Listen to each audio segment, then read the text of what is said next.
Everyone, welcome to the session.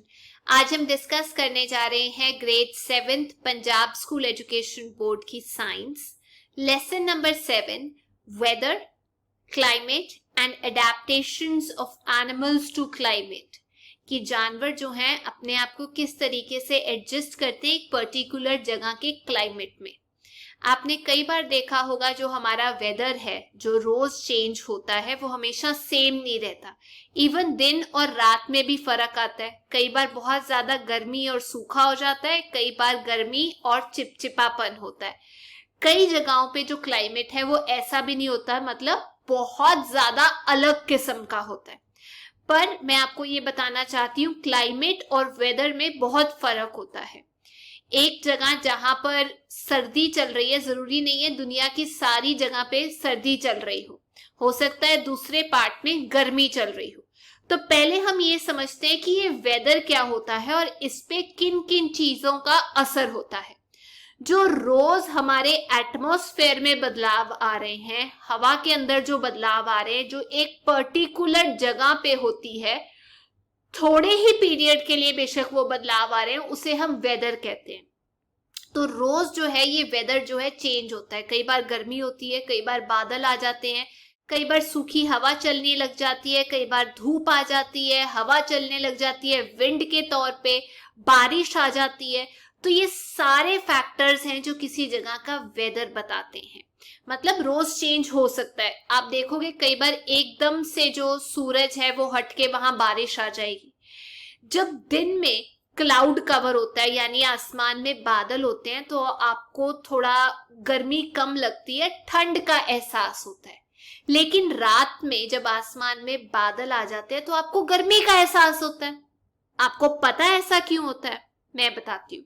जो बादल हैं वो एक रजाई ब्लैंकेट का काम करते हैं जो ऊपर से अर्थ को कवर करते हैं। दिन के टाइम पे क्या होता है कि जब वो रजाई का काम कर रहे होते हैं, ब्लैंकेट का काम कर रहे होते हैं, तो सूरज से जो किरणें आ रही होती हैं वो उसको धरती के अंदर ज्यादा नहीं आने देते, मतलब उसको रोकते हैं।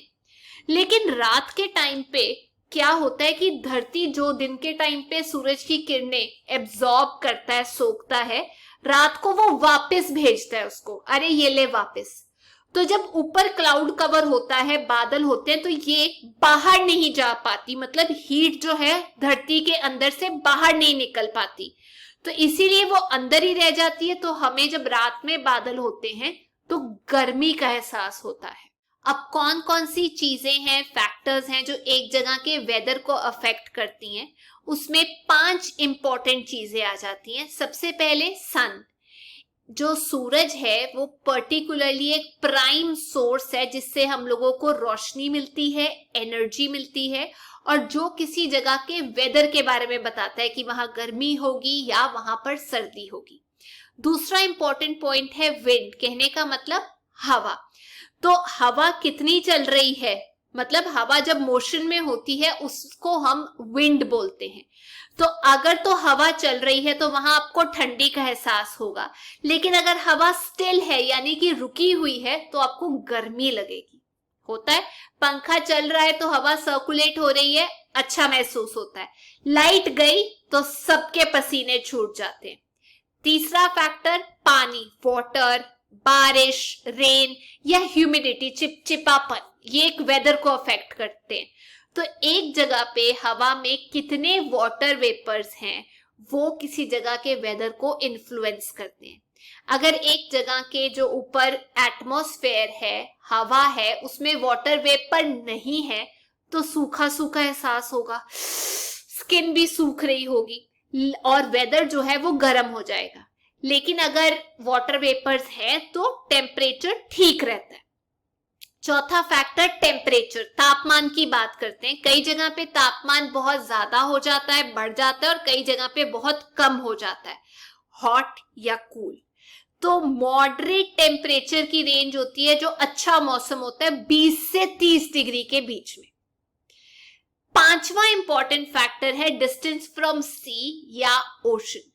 कोई जगह समुद्र के तट से कितनी दूर है। तभी तो सब लोग गर्मियों में गोवा की तरफ को भागते हैं, क्योंकि वहां पे जो एहसास होता है हवा का, सी ब्रीज, लैंड ब्रीज, वो आपके शरीर को ठंडक पहुंचाता है और आपको अच्छा महसूस कराता है। अब आपको एक एक्सरसाइज करनी है कि लेट्स से आपको बोला है किसी जगह की वेदर रिपोर्ट बनानी है, तो वेदर रिपोर्ट के लिए आप इंफॉर्मेशन कहां कहां से इकट्ठी कर सकते हैं और क्या क्या इस्तेमाल कर सकते हैं। सबसे पहली चीज, टेम्परेचर नापने के लिए आप एक थर्मामीटर का इस्तेमाल कर सकते हैं, जिसमें मैक्सिमम, दिन में जो मैक्सिमम ज्यादा से ज्यादा टेम्परेचर होता है, मिनिमम वो टेम्परेचर आ जाता है। दूसरी चीज जो आप यूज कर सकते हो उसको हम बोलते हैं हाइग्रोमीटर। ये बुक में नहीं दिया पर मैं आपको बता रही हूं, वो चिपचिपापन, ह्यूमिडिटी मापी जा सकती है हाइग्रोमीटर के द्वारा। अब हाइग्रोमीटर क्या होता है? एक इंस्ट्रूमेंट होता है जिसमें दो तरीके के थर्मामीटर होते हैं, एक ड्राई सूखे वाला और एक होता है वेट बल्ब थर्मामीटर। दोबारा, एक ड्राई बल्ब थर्मामीटर और एक वेट बल्ब थर्मामीटर होता है हाइग्रोमीटर के अंदर, जिससे आप ह्यूमिडिटी, चिपचिपापन माप सकते हो एक जगह का। तीसरी चीज, बारिश कितनी हो रही है उस जगह में, वो भी तो काउंट करता है। तो उसके लिए हम यूज करते हैं रेन गॉज, जो एक जगह में बताता है कि 24 घंटे में कितनी बारिश हुई। तो ये एक सिलेंडर तरीके का होता है जिसके अंदर मेजरमेंट दी होती है कि इतना इतना इतना, 20 30 30। सिलेंडर ऊपर से फनल का टॉप होता है, पानी अंदर जाता है। आप देख सकते हो रीडिंग के हिसाब से कि कितने मात्रा तक पानी वहां पर भरा गया है रेन गॉज के अंदर, और फिर आप बता सकते हो कि इतने सेंटीमीटर की बारिश हुई है। बी पार्ट हम न्यूज़पेपर से इकट्ठी कर सकते हैं। वेदर रिपोर्ट डेली आती है न्यूज़पेपर में, क्योंकि वेदर डेली चेंज होता है। या फिर आप डाटा कलेक्ट कर सकते हो वेदर ऑब्जर्वेटरी से। कहने का मतलब वो जगह जहां पर वेदर मापा जाता है, देखा जाता है। अब हमने वेदर के बारे में तो समझ लिया कि कौन कौन सी चीजें हैं जो वेदर को इन्फ्लुएंस करती हैं। अब हम समझेंगे क्लाइमेट के बारे में। देखिए, किसी भी जगह का जो वेदर होता है, जब उसका हम एवरेज लेते हैं, जो 30 से 35 साल के बीच में होता है, उसे उस जगह का हम क्लाइमेट कहते हैं। मतलब क्लाइमेट लॉन्ग रन में जो वेदर होता है, लंबे समय तक जो वेदर रहता है, उसका अनुमान लगा के हम बता देते हैं कि ये इस जगह का क्लाइमेट होगा। अब दुनिया में जितनी जगहें हैं, सबका अलग अलग क्लाइमेट होता है। तो मतलब क्लाइमेट को भी असर करने वाले बहुत सारे फैक्टर्स हो सकते हैं। जैसे मैं आपको पहला फैक्टर बताती हूं, डिस्टेंस फ्रॉम सी, मतलब समुद्र के तट से कितनी दूर है कोई जगह। अब होता क्या है, हम इसमें दो फैक्टर्स समझेंगे। ये कॉन्सेप्ट समझना बहुत जरूरी है। एक होता है लैंड ब्रीज और एक होता है सी ब्रीज। इसको समझने से पहले आपको ये पता होना चाहिए कि ये लैंड है और ये सी है, पानी है। तो जो पानी है उसे 5 गुना ज्यादा एनर्जी लगती है गर्म और ठंडा होने में। जो जमीन है वो जल्दी गर्म और ठंडी हो जाती है। तो पहले मैं आप लोगों को सी ब्रीज समझाती हूँ। मान लीजिए दिन का टाइम है, दिन के टाइम पे सी ब्रीज होती है। तो ये लैंड है और ये सी है। तो आप डायग्राम भी देख सकते हैं। वहां पर क्या होगा, जो लैंड है वो जल्दी गर्म हो जाएगा, उसके ऊपर वाली जो हवा है वो भी जल्दी गर्म हो जाएगी। अब जो हवा है वो गर्म होने की वजह से हल्की होगी और फिर वो ऊपर जानी शुरू हो जाएगी। अब ये जगह खाली हो गई लैंड के आसपास। ओशन की बात करते हैं। ओशन के ऊपर जो हवा है वो अभी भी ठंडी है, क्योंकि ओशन को ज्यादा टाइम लगता है ठंडा या गर्म होने में। तो ये ओशन से जो ठंडी हवा है वो लैंड की तरफ को जाएगी, क्योंकि लैंड की हवा तो ऊपर को चली गई। फिर वो ऐसे करते करते पूरा सर्कल पूरा करती है। तो जो हवा सी से आ रही है उसको हम सी ब्रीज बोलते हैं। रात के टाइम पे उल्टा हो जाता है। अभी समुद्र गर्म होता है तो यहां से हवा ऊपर की तरफ को जाती है और जो लैंड है वो ठंडा हो जाता है, तो यहां से जो हवा है वो सी की तरफ को जाती है, इसीलिए उसे हम लैंड ब्रीज बोलते हैं। दूसरा फैक्टर जो क्लाइमेट को इन्फ्लुएंस करता है वो है एल्टीट्यूड, मतलब कितनी हाइट पे है कोई जगह सी लेवल से। तो जो तापमान है किसी जगह का वो डिपेंड करता है कि वो कौन सी लोकेशन पे है, बहुत ज्यादा हाइट पे है या कम हाइट पे है। ज्यादातर जगहें जो कम हाइट पे होती हैं वो ज्यादा गर्म होती हैं। अच्छा, तीसरा फैक्टर आ जाता है लैटिट्यूड। लैटिट्यूड बोले तो डिस्टेंस कितना है इक्वेटर से। अब हमें पता है अर्थ की जो शेप है वो बिल्कुल गोल नहीं है, इक्वेटर के आसपास वो थोड़ी सी बल्ज्ड है, बाहर को निकल रही है, और इक्वेटर पे तो पड़ती भी सीधी किरणें हैं और वो हिस्सा भी बाहर को निकला हुआ है, साल भर सीधी किरणें पड़ रही हैं। तो 0 डिग्री के ऊपर जो सीधी किरणें पड़ रही हैं वहां ज्यादा गर्मी होगी। लेकिन जैसे जैसे इक्वेटर से आप ऊपर जाना शुरू करेंगे पोल्स की तरफ, 90 डिग्री तक पहुंच जाएंगे नॉर्थ या 90 डिग्री साउथ तक, तो वहां पर गर्मी कम होगी, तो मतलब वो इलाके ठंडे होंगे। इक्वेटर पे गर्मी और ह्यूमिडिटी होगी, ऊपर जाते जाते ठंड और बदलाव आएंगे। चौथा फैक्टर है डायरेक्शन ऑफ माउंटेन्स। मैप में आप देखिए अरावली जो राजस्थान में है, जब बारिश कब आती है पहले मैं ये बताती हूँ। अगर ऐसे करके माउंटेन्स है और हवा ऐसे करके आ रही है समुद्र से, वो पानी उठाती हुई आ रही है, उसको कोई रोक रहा है, माउंटेन्स उसको रोक रहे हैं, तो वो इसके ऊपर लगेगी, हाइट पे चढ़ने की कोशिश करेगी विंड, और यहीं पे पानी गिर देगी, बारिश आ गई हम लोगों की। लेकिन अगर ये माउंटेन्स विंड के बिल्कुल पैरेलल है, जैसे अरावली जो है वो बिल्कुल पैरेलल है साउथ वेस्ट मॉनसून के, तो ये जो विंड है जिसके अंदर पानी है वो इसके ऊपर तो जाके बजा ही नहीं, हिट ही नहीं हुआ, तो इसीलिए वहां पे बारिश ही नहीं आती। ये जो साउथ वेस्ट मॉनसून है ये आपने 6th ग्रेड में मेरे साथ पढ़ा था, अरेबियन सी से आते हैं, इसीलिए राजस्थान बेचारा बिना बारिश के ही रह जाता है। लेकिन अगर हम नॉर्थ की बात करें तो हिमालयस जो है वो एक दीवार का काम करते हैं। जब विंड्स आती हैं पानी लेके मॉनसून में, खास तौर पे अरेबियन सी से या बे ऑफ बंगाल से, तो ये वहां पे उनको रोक लेते हैं, ज्यादा हाइट पे चढ़ने नहीं देते, विंड्स भी थक जाती हैं और वहीं पे पानी घेर देते हैं। तभी नॉर्थ ईस्ट में, नॉर्दर्न स्टेट्स में बारिश आती है और राजस्थान में बारिश नहीं आती। चलिए, ये तो हमने वेदर और क्लाइमेट के बारे में समझा। अब हम ये देखते हैं कि जो पेड़ पौधे, छोटे छोटे जीव जंतु हैं, वो एक जगह पे रहने के लिए अपने आप में क्या क्या बदलाव करते हैं, अपने शरीर में क्या क्या बदलाव लेकर आते हैं, ताकि वो ज्यादा से ज्यादा गर्मी और ज्यादा से ज्यादा ठंड को बर्दाश्त कर सके। अब आप हॉस्टल में जाते हो तो आप अपने आप को वहां जाके अडेप्ट कर देते हो, सिचुएशन के हिसाब से अपने आप को ढाल लेते हो। एग्जाम्पल देती हूँ, आपके घर कोई आए, आपके सामने समोसे, जलेबी, पकौड़े पड़े हो, आप अपने आप को ढाल लेते हो सिचुएशन में कि आज मुझे अच्छा बन के दिखाना है, नहीं तो जाते ही इनके मम्मी पापा क्लास लगा देंगे। आप एडजस्ट कर लेते हो। तो वही चीज आज हम पढ़ेंगे कि जो जीव जंतु हॉट डेजर्ट में रहते हैं, जो ड्राई है, गर्म होती है, वो वहां कैसे रहते हैं, उनके क्या क्या फीचर्स होते हैं। तो देखिए, डेजर्ट का जो क्लाइमेट है वो हॉट होता है, सैंड ड्यून्स होते हैं पूरी डेजर्ट के अंदर। थार एक डेजर्ट है, इंडियन थार डेजर्ट, जो राजस्थान के हिस्से में और कुछ पार्ट गुजरात में है, आप मैप में देख सकते हैं। यहाँ पर आपको ऊंट, कैमल दिखाई देते हैं, बाकी जानवर भी होते हैं जैसे रैट्स हो गए, snakes, squirrels, bustard, deer, lizard. अब कैमल की बात करते हैं जिसे शिप ऑफ द डेजर्ट बोला जाता है। इसने अपने आप को अडेप्ट कर लिया, चेंज कर लिया अपने आप को कि मैं तो यही रहना है, तो मैं अपनी बॉडी के अंदर चेंजेस लेकर आता हूं। अब वो कैसे डेजर्ट में सरवाइव करता है? पहली बात, उसका जो रंग है, कलर है, वो बिल्कुल ब्राउन होता है जैसे सैंड ड्यून्स का होता है। दूसरा, उसके जो फीट हैं, जो पैर हैं, वो बिल्कुल फ्लैट और स्पॉन्जी होते हैं ताकि रेत में चल सके।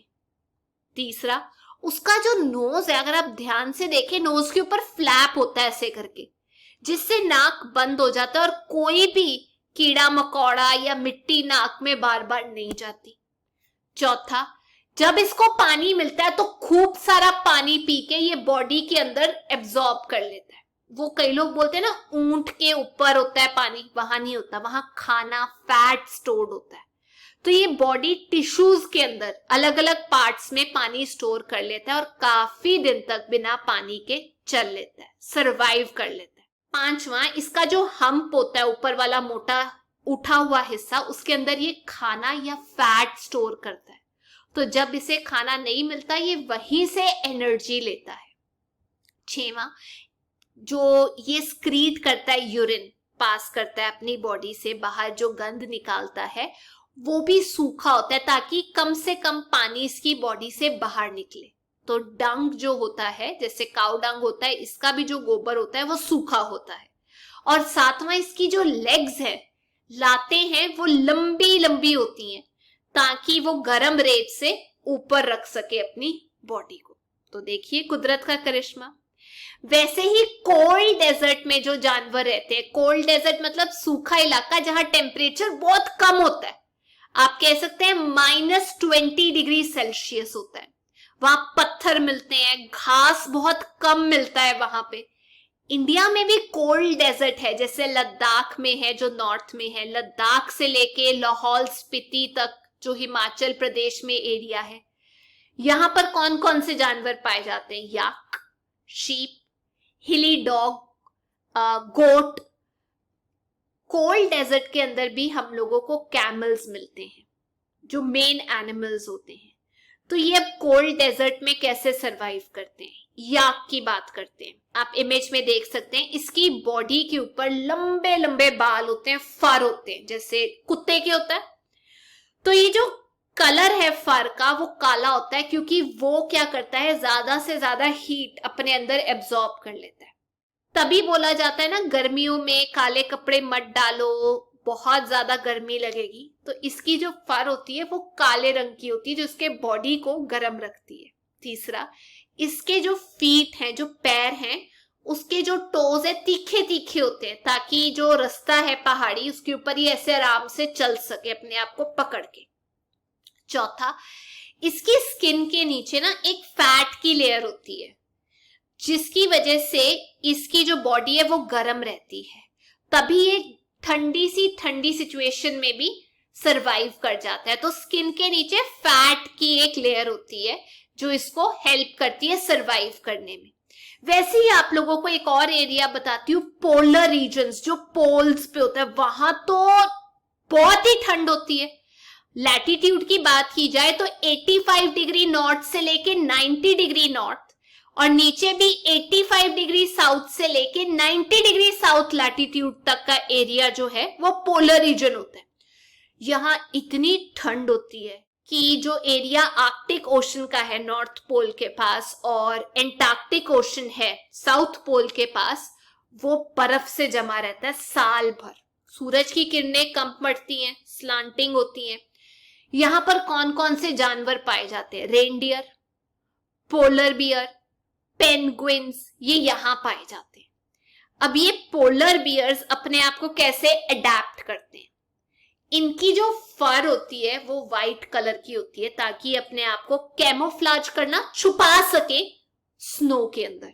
सेम जैसे आप देख रहे होंगे कैमल की ब्राउन कलर की होती है, इनकी व्हाइट कलर की होती है। दूसरा, फर जो है, जो उनकी चमड़ी का काम करती है, उनको ठंड से बचाती है। तीसरा, इनके बॉडी में स्किन के नीचे एक फैट की लेयर होती है जो इनको गर्म रखती है, जैसे हमने अभी पढ़ा था कि जैसे याक के अंदर देखने को मिलता है फैट की लेयर। चौथा, इनके जो फीट हैं, पैर हैं, वो ऐसे बने होते हैं कि ये, जैसे पेंगुइन का आपने देखा होगा, स्नो पे चल सके। अब हम बात करते हैं एक्वेटिक क्लाइमेट के बारे में, मतलब जो समुद्र में पानी में रहते हैं।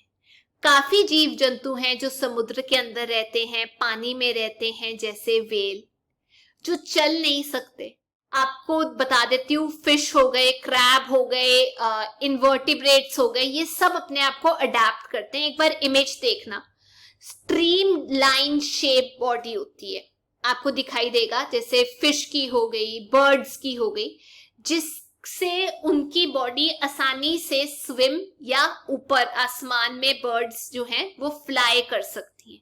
तो इमेज एक बार देख लेना, उसे हम कहते हैं स्ट्रीम लाइन शेप। कहने का मतलब फ्रिक्शन नहीं होता, आराम से वो निकल जाती हैं अपने रास्ते। दूसरा, उनके पास गिल्स होते हैं, खास तरीके का ऑर्गन होता है जिससे वो पानी में से ऑक्सीजन निकाल लेती हैं। तीसरा, उनकी बॉडी के ऊपर फिन्स होते हैं जो उनको तैरने में हेल्प करते हैं, देख सकते हैं आप फिन्स। चौथा, उनकी बॉडी के ऊपर ना स्केल्स होते हैं, आपने देखा होगा, हम ड्राइंग में भी बनाते हैं, जो उनकी बॉडी को ज्यादा गीला नहीं रखते, मॉइस्ट रखते हैं, मतलब कम गीला। पता लग गया? मतलब ये स्ट्रीमलाइन बॉडी, गिल्स, फिन्स और साथ के साथ स्केल्स। अब बात करते हैं ट्रॉपिकल रेन फॉरेस्ट की, जहां पर अलग अलग किस्म के हम लोगों को जानवर मिलते हैं। तो ये जो ट्रॉपिकल रेन फॉरेस्ट है, ये आपको 23 degree north tropic of cancer के आसपास मिलेगा और 23 degree south tropic of Capricorn के आसपास मिलेगा। वो जो एरिया है उसे हम ट्रॉपिकल एरिया बोलते हैं। ये एरिया हॉट होता है, गर्म होता है, सूरज की किरणें पड़ती हैं और वेट भी होता है, बारिश भी होती है। तापमान लगभग 15 डिग्री तक रहता है अगर हम बात करें सर्दियों की। गर्मियों में ये 40 डिग्री तक पहुंच जाता है। बारिश होती है, साल भर होती है।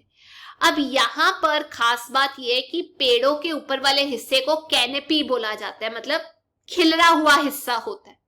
जो जानवर यहाँ पे रह रहे होते हैं रेन फॉरेस्ट के अंदर, एलिफेंट्स, हाथी, tiger, leopards, snakes, birds, insects, ये सब रहते हैं, अपने आप को अडेप्ट कर लेते हैं।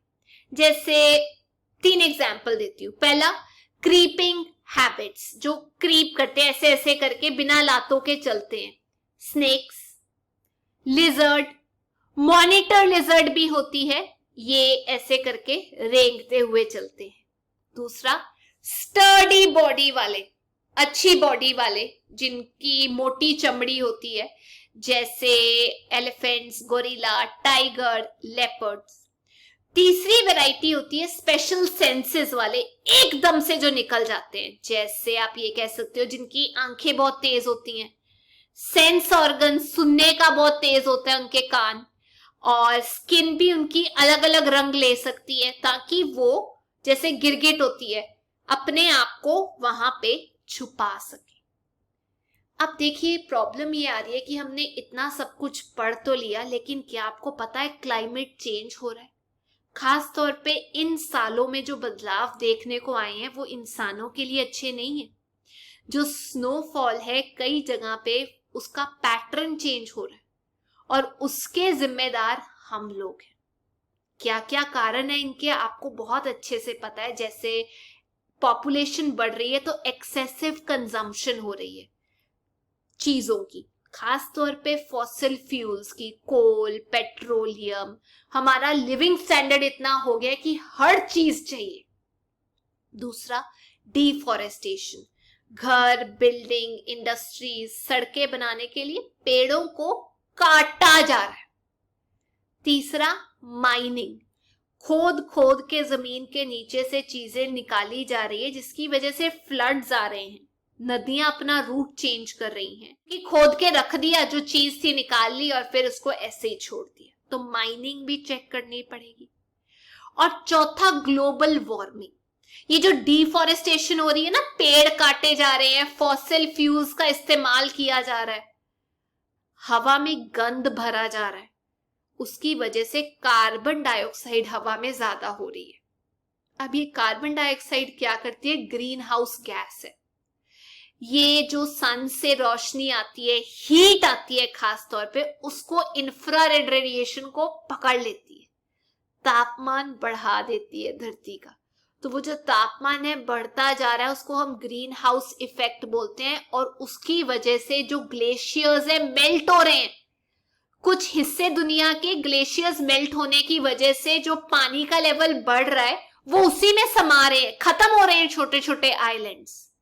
तो ये ग्रीन हाउस इफेक्ट और ग्लोबल वार्मिंग भी चेक करनी चाहिए। अब क्या इफेक्ट्स है क्लाइमेट चेंज के, फटाफट एक बार रिवाइज कर लेते हैं। नंबर 1, ग्लोबल वार्मिंग, बर्फ मेल्ट हो रही है, स्नो कैप, स्नो से भरे हुए जो माउंटेन्स हैं वो उनका नंबर कम होता जा रहा है, मतलब स्नो हटती जा रही है उनके ऊपर से। दूसरा, ग्लेशियर्स मेल्ट तो चलो हो रहे हैं, वो अलग बात है, साथ ही साथ जो वहां जीव जंतु रहते थे उनकी लाइफ भी खत्म। और तीसरा, जब आइस और स्नो मेल्ट होती है तो समुद्र, ओशन का लेवल, पानी का लेवल भी तो बढ़ता है।